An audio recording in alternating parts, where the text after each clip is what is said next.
Morning, everybody. Mondays with Matt. We're looking at April 13th. It's a Monday. It's a morning. Oh, I've got something in the screen. Hold on. Technical difficulties here right now. My microphone is on the wrong side. A little new theme song this morning just to get us going off in the right frame of mind. Let me say hello to you for a second. Hi. Good morning. It's April. It's a little bit rainy out there, but it's still been pretty nice. I hope you had a pretty good weekend. We're talking about education today. We'll get to that in a second. But I wanted to point, first of all, to somewhere on your screen, upper bottom, I'm not sure exactly which, with what you're looking at, there's a link that says donations to food pantry. As you might have seen on my Facebook page this week, I have set up my ActBlue account, which is the donation collection software. I set that up this week to collect donations for food pantry. We'll send the money over to the Center for Family Services. So every dollar that I'm collecting that way is going to go to them, nothing to me, to the campaign. Right now, I think the least important thing is for me to raise money for signs or whatever, but to think about our struggling neighbors who need some food, need some of the other services that are offered through the Center for Family Services. So if you have even $5 and you can throw it in there, I hope to keep doing this for some time, and hopefully we can help share what we have with some people that have a little bit less. So that's the first kickoff for today. If you get nothing else out of today's Monday with Matt, it's that we need to think about the people who are really struggling with job loss and wage loss right now, and help them out to the best we can. So let's talk about some stuff here this morning. Have not even had my first sip of coffee. All right, here we go. Get this set up. I've realized that sometimes my sense of where the borders of this screen are and the actual borders of this screen aren't exactly the same. So I apologize in advance for that. So it's Monday. Start with a quick review. Again, I think it's nice to think about where we've been, and we've been running through the platform the last couple of weeks. And so last week we talked about the environment and how protecting the environment is good for all of us. The week before that we talked about healthcare. And today the other big one, which we're going to highlight in blue, is education. Those are the three central planks of my platform of what I want to offer as a representative. And I want to talk today about education. And part of me thinks, boy, this could be the quickest Mondays with Matt that we'd ever have, where I would say, hey, public education, I support it. That's true. and that's not quite enough, but it is almost enough. In this, sorry, I've been trying to get my notes set up here in the right place, and wow, we're struggling. It's time for that cup of coffee. All right, the struggle is over. I had a sip of coffee this morning. So the idea here is we're thinking about education, and education is one of those things that we always hear our elected officials talking about. And it's pretty much always in the context of education is struggling in some way, and there's some problem. So if we think about our prototypical schoolhouse here, that's a bell up on the top. It's supposed to be a bell tower. We all love education. We do.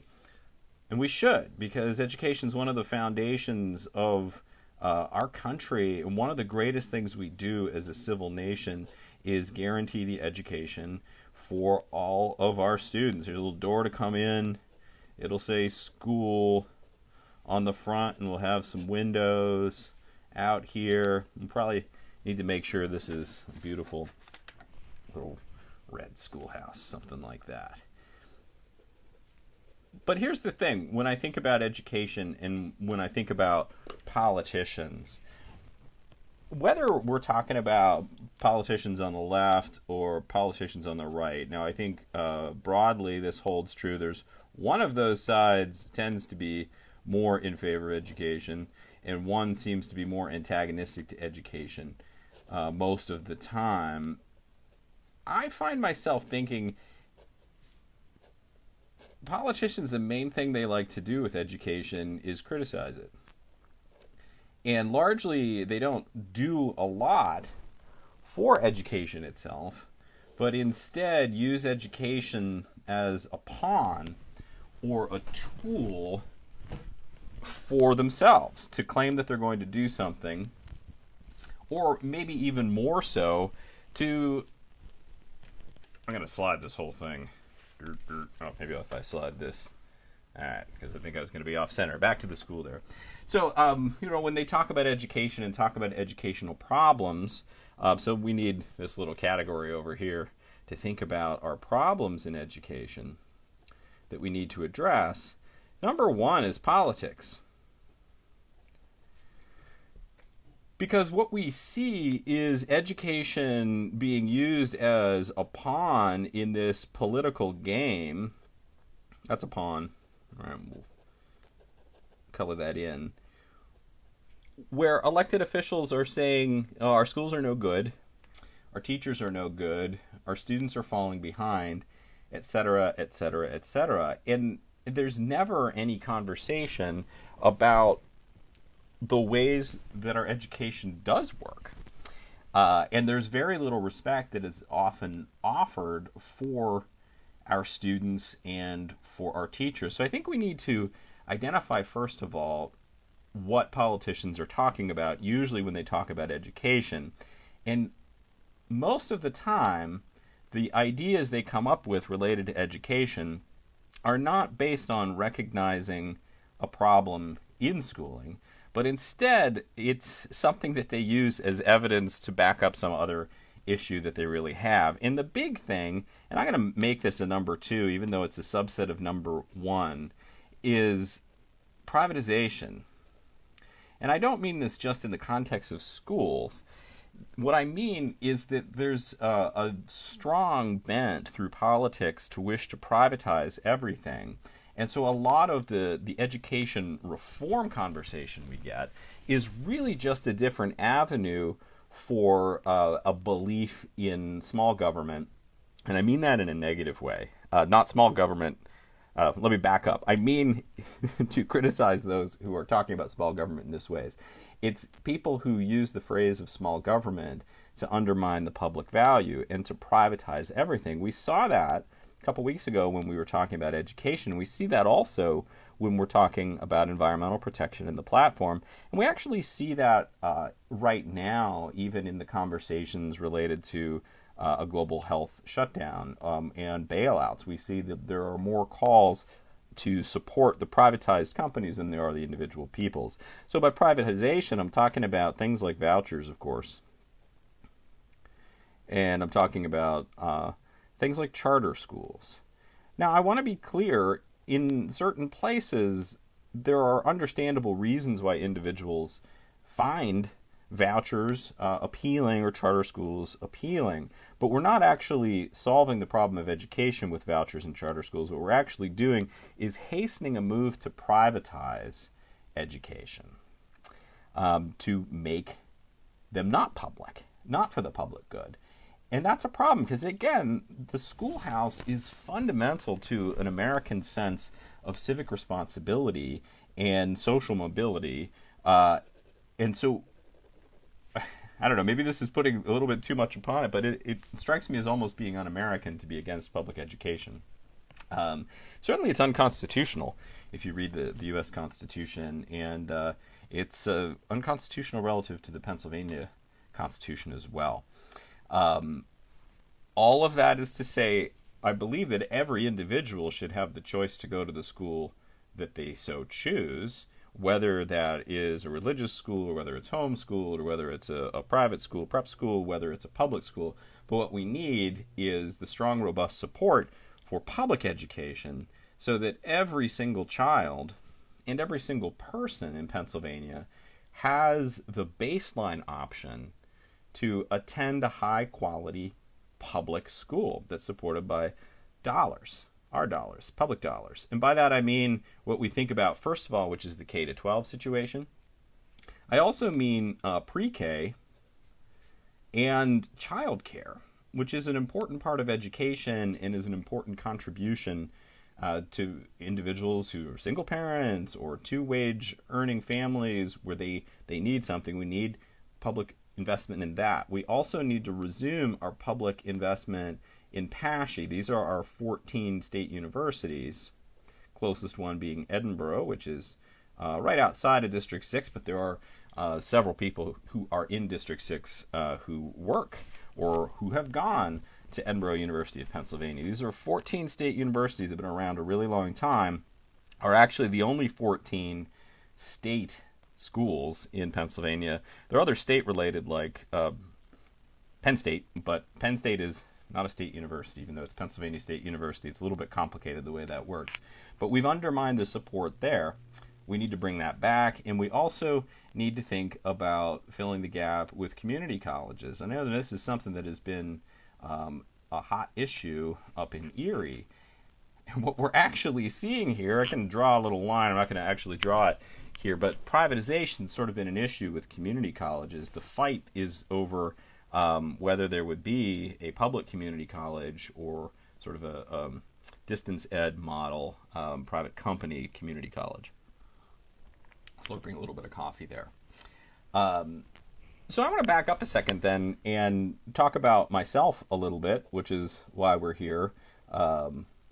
So as you know, my name is Matt Ference, and I am your candidate for the Pennsylvania House of Representatives in District 6, running in the Democratic primary, which has been moved to June 2nd. But most important today is to point out that I am 100% product of public education in Pennsylvania.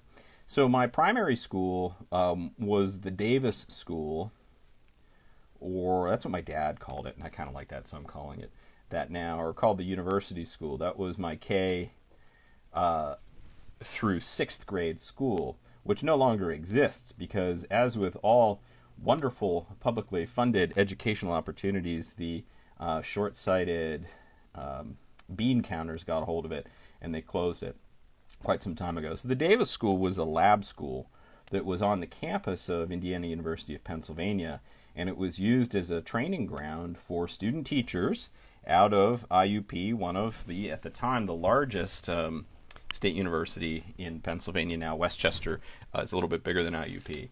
But we would have elementary education majors and other education majors would be working with us. And so that was my primary education. Our teachers were professors of education whose primary duty was teaching us. So that was a publicly supported experimental school.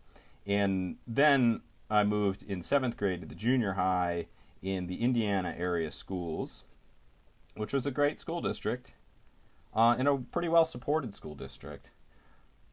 My bachelor's degree, I stuck around. I went to IUP, and then I went to Pitt for my Master's of Fine Arts.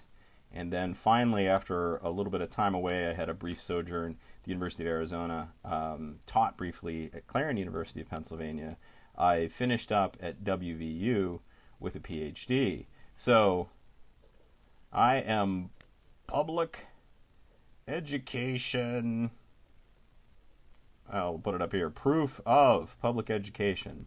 I've been built by public education, so this is part of why I believe in it. So let's go back to some of these problems that I see. I'm trying to lay out a little bit of the idea of my philosophy of education, because again, if I'm going to just say what I believe about public education, it's that I believe in it. And if we ask any question of a political candidate, it should be, do you believe in public education? Yes, I do. That should be the beginning and the end of the conversation. If someone is taking constant pot shots at local school districts and teachers and students, then probably they shouldn't be representing us in the General Assembly. So back to these ideas of problems. First of all is politics. The second of all is the privatization. And then aligned with this is a constant sense of austerity. And this could be 3B, but we'll call it 4. A constant sense of control and power that's associated with that. And so by austerity, I mean when we see budgets cut very close to the hilt in public education, that's not a mistake. It's actually a design.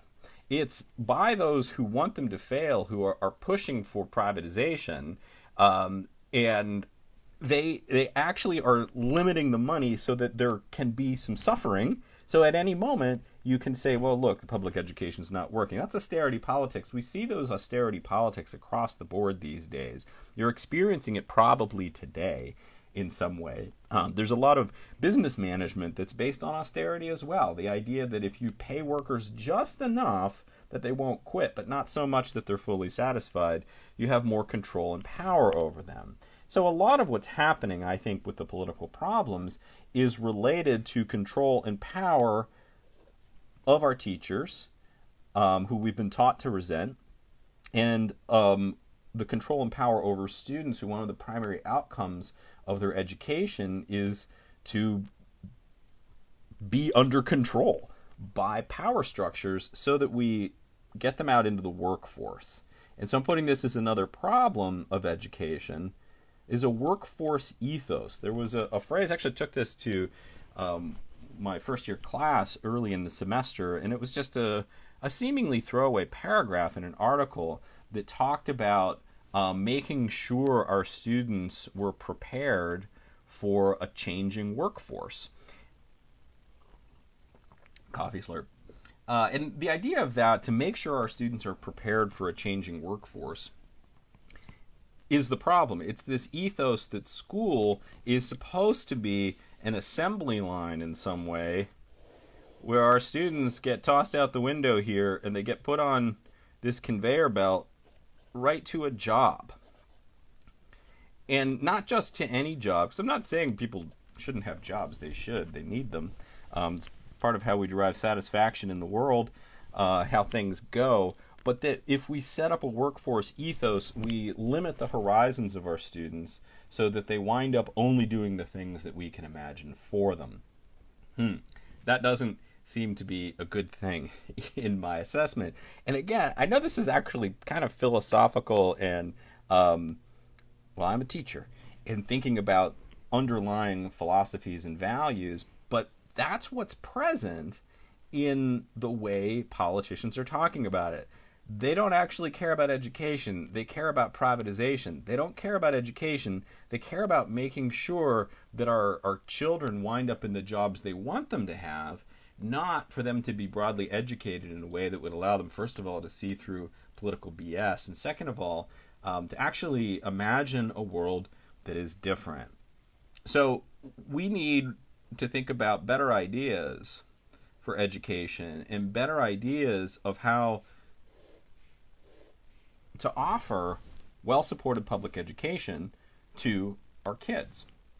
And the first one is, I think we need to go to the experts, and we need to talk to the people who know. If you ask them, how could you make education work better for the students, what would you do? And those people are the teachers. So we need to let our teachers teach. This comes back to that first thing I was saying, that what I see often, primarily the GOP, but also Democrats, often when they're talking about education, begin with a baseline presumption that there's a fundamental brokenness to education. And I disagree. I actually think there's a fundamental strength to education in the United States, and particularly in Pennsylvania. And we have our classrooms full of experts who care about education. That's why they're there, and are well trained. What a lot of people don't know, in PA, for certification,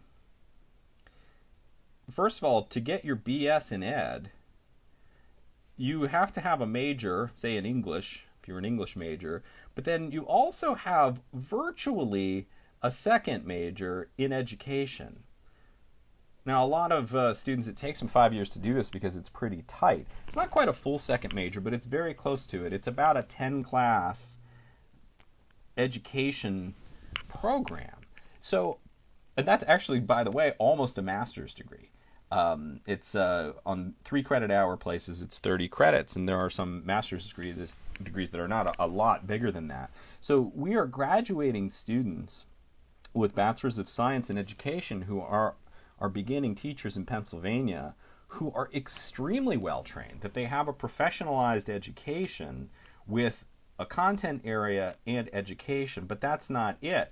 To move to their level 2 certificate, which they have to do to keep teaching, they have to earn another 24 credits, which again is almost a master's degree, and a vast majority of teachers are probably just going to go ahead and do that. And so within the first couple of years, 5 years or so, of our teachers becoming professionals in the schools, we have a highly trained, master's educated teaching force. Yet we claim that they're not doing their job, and we don't listen to them when they're talking about the problems that they have. And that's not it. There's continuing education that is required for the rest of their career. They have to continue to earn credits through Act 48. They have to stay in school for the rest of their lives so that they remain current with everything that's happened. So we've got the professionals in place. We need to let them teach.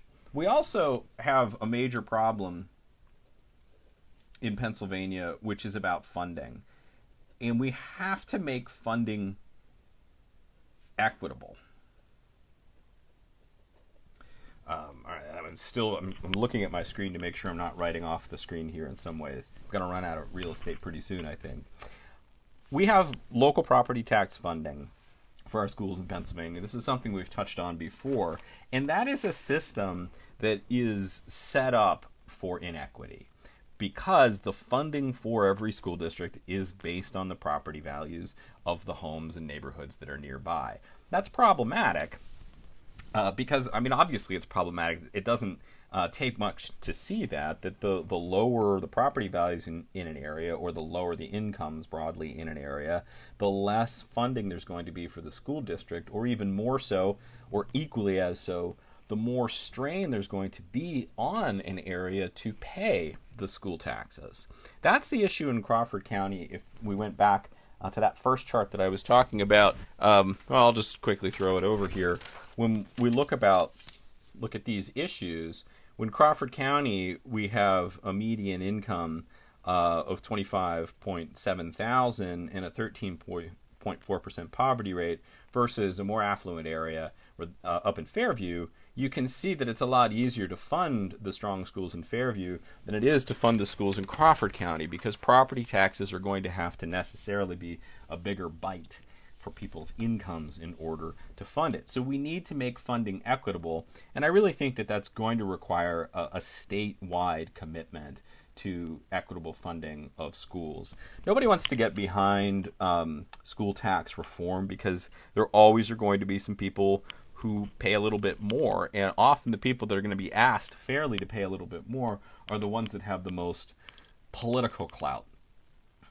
And so instead of, I'm pointing this politics again, instead of doing something to help education and make funding more equitable, we start pushing for things like vouchers and charter schools, because hard-pressed parents want to do something with their money, or they feel like they want to do something else with their money, and the politics actually doesn't care about the education, they just want the private schools. And there's a sidelight here. I'm going to put a little dot, dot, dot up here. Let's imagine Crawford County in particular here. So if we're in Crawford County and we want to think about vouchers, so students having the choice to go to a private school and getting tax rebate or some of their fund, where are they going? Where are they going? I mean, just think about that. Think about this map of Crawford County. And think about all of the private schools that exist in Crawford County. There aren't that many.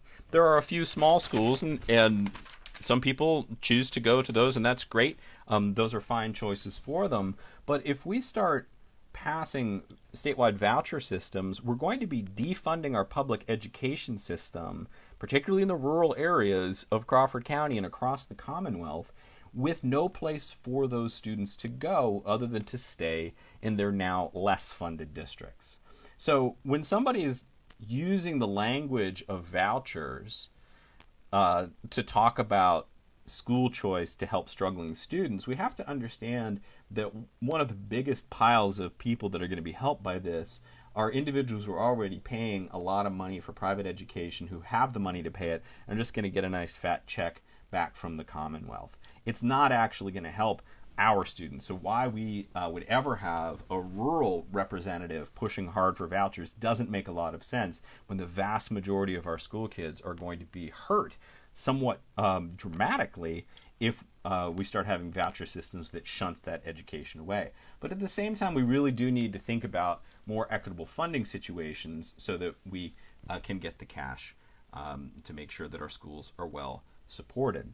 So another thing here, I'm just going to put 3 next to it over here to make sure we can see it. I want to think about this workforce ethos problem in education. And one of the things that we need to do with a better idea is to imagine education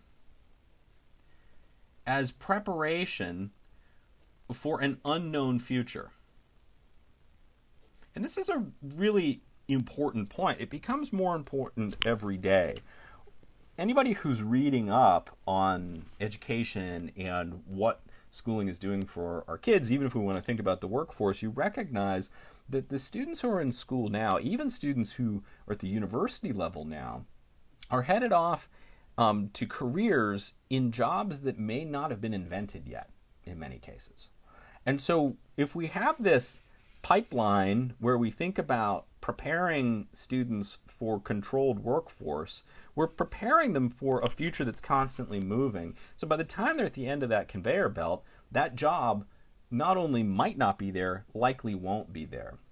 And so when we really think about education as a transformative experience for our students, what we're funding through public education is that flexibility and intelligence for students as adults to be able to prepare for unknown futures, combined with higher education that allows them both to continue growing in that flexibility and in some situations having more targeted trainings for a job in the shorter term. So we have to imagine education not as molding pawns to be shoved into the workforce, but to prepare human beings for unknown futures where they'll have the flexibility. And we also have to recognize the structures that are preventing this. And one of the big one is testing. We have to recognize the problems of standardized testing. So again, if we go, I'm not sure I can write standardized and talk at the same time. If we go to the people that study standardized testing, what we find is that one of their most reliable measures is not of what students have learned, but in what their families earn. So when we think about something like the SATs, what SATs, and this is why a lot of colleges and universities are moving away from them for admission, one of the primary things that SATs measure is a student's capacity to pay for education or their socioeconomic background. So we have to recognize the problem of standardized tests and the fact that, number one here, letting teachers teach is not consistent with the expansion of testing. The expansion of testing is all about control and power, and it's all about austerity politics, where you can have so much testing happening that you can constantly find markers that will prove that the education is, big scare quotes coming, failing, so that you can then come in and privatize it. This is all pie in the sky, right? Like, this couldn't work. This is just crazy professor talk, but it's not. I want to talk about Finland for a second. So Finland has recently shocked the world, and some of you may know this already, in ranking right at the top of the measurements, ironically by a standardized test. We'll get to that in a second, but ranking at the top of education for their students. I apologize for these sips of coffee. We're having coffee together on Monday morning. It's okay. So Finland has 5 million people. So it's a bit smaller than Pennsylvania. We're not quite 3 times the size. We have 13 million people in Pennsylvania. But I think Finland, is the size of a small state. Finland in the 1970s recognized that they were facing some significant workforce economy problems, and they had a really middling to mediocre educational system. So they decided to redraw what they're doing. And now they have suddenly discovered, wow, it's really worked out in a way that maybe even they hadn't imagined. And one of the first pieces is teacher autonomy, letting teachers teach. In Finland, it's very competitive to be trained in the national schools to be school teachers, and teachers need to have master's degrees. Look at this, right? I'm going to bracket this off. We actually already have that system effectively set up in Pennsylvania, that our teachers are phenomenally well trained through our Pennsylvania state system schools, but our teachers are being attacked by politics, and our state schools are being attacked by politics, even though we have one of the key pieces of the puzzle, the answer that Finland found: teacher autonomy. Teachers can make choices about how they're going to educate their students. And along with that, no standardized testing. All right, I mentioned irony. As a student in Finland, you don't have to experience or suffer the battery of standardized testings that we're using as measures of the success of schools and teachers in the United States. Even without those standard, or actually I would say not even without, because there aren't standardized testing, the students are actually learning. We've trusted the professionals to do their job. We're not controlling them through testings that are going to force teachers to take away things like art, take away things like music, teach to the test because they have to pass it. At the same time, this one's going to be hard, but it's important. School is set up more of a non-competitive environment than a survival of the fittest environment. Now, in some ways, that is the difference of the nature of Finland versus the nature of the United States. But when we think about this pipeline competition for jobs, the way we talk about competition all the time in the United States, we're setting up an environment where we have to have kids fail. Right? If it's a competition, there have to be winners and losers. And so the entire structure is set up so that some will lose so others can win. If we can rethink, and I think a lot of teachers function this way actually, by rethinking what it means to be a class, it's not about beating your classmates, it's about working together to be stronger. That's important. And then the other big thing is national, in their case, national equitable funding. Because education's not free. It's not cheap. My dad used to have a pin laying around that said, if you think education is expensive, try ignorance. Many of you have probably heard that before, but it's an important part that, yeah, we have to pay for schools. We have to pay for teachers. It's not, again, it's a manufactured collapse. I'm thinking right now of the post office. Some of you might have seen this weekend. This is starting to churn out and about in the mind of everyone, is the post office is going bankrupt. And fair disclosure here, my grandfather was a letter carrier, so I have some strong affinities toward the Postal Service. But what we find is that the financial strain of the U.S. Postal Service is more of a manufactured strain because of the way they were forced to put so much money away to protect their retirement benefits for the next 75 years. And they're making a profit in what they're doing. Same thing in education. People like to talk about the cost. Sure, it costs money, but they're talking about it in business model sense, that education is not for profit. So the terms of engagement are already wrong, which set up a way to talk about all these problems and to use teachers as the scapegoats in many ways. One other last quick story I want to talk about is what happens with privatization, or what happens when we start defunding our schools and lowering the taxes. So my wife Jennifer was a teacher, and she has taught in both public school settings and private school settings. Was a French teacher, and her first teaching job was in the state of Arizona, in one of the largest high schools in Arizona, which you'd be surprised to know is not in Tucson or Phoenix, but in the smallish mountain town of Sierra Vista, which is actually one of the major Army installations in the Southwest. I actually taught writing on the military base at Fort Huachuca when we lived out there. they had very low property taxes, and their property taxes weren't really supporting education very much. So that's great.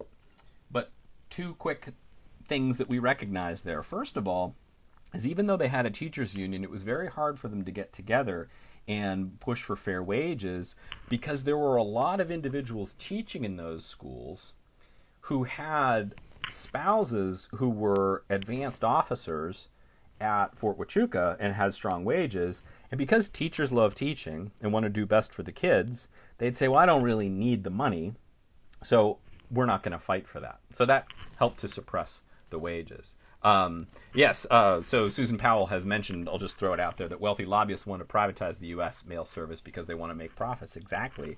And I think that's the perfect analog of what we're talking about with education, too.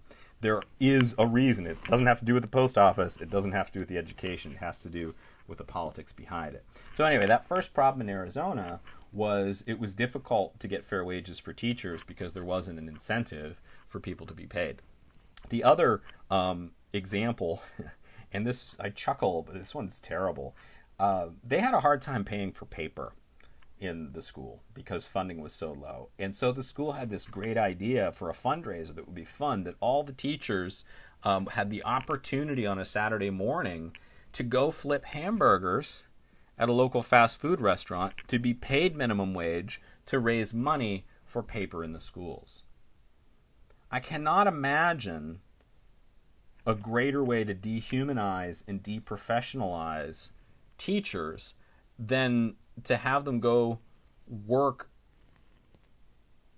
another job at minimum wage in order to get money for the resources they need to do their professional job. And that this was presented as a benefit. So this is where we are if we don't support funding in our schools. And any teacher that's out there watching today already knows that they're paying a lot of money out of their pocket for supplies, even in our relatively better funded schools in Pennsylvania. Then the other side of it is teaching at a private school.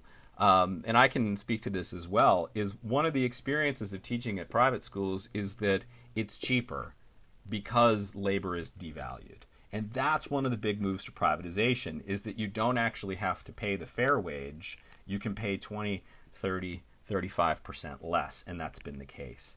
And so there may be more money for the resources in the room, but teachers are being paid with goodwill, so to speak. They're not actually being paid for their job. And so that's not good either. That's another way to devalue education.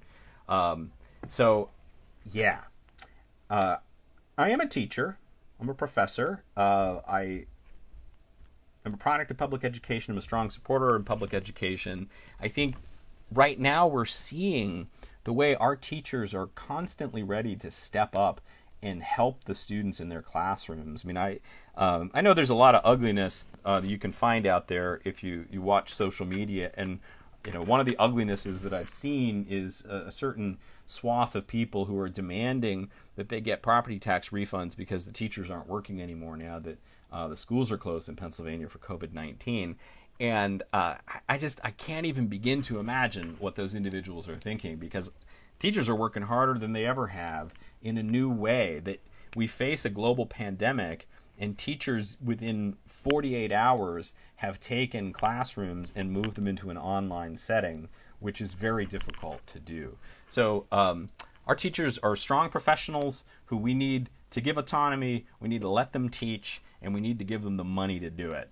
We're going to have to address funding in a more equitable way, but we have to begin with what we want and what we need, which is strong public education, and that's what I'll fight for in Harrisburg. All right, I think that's what I got this morning.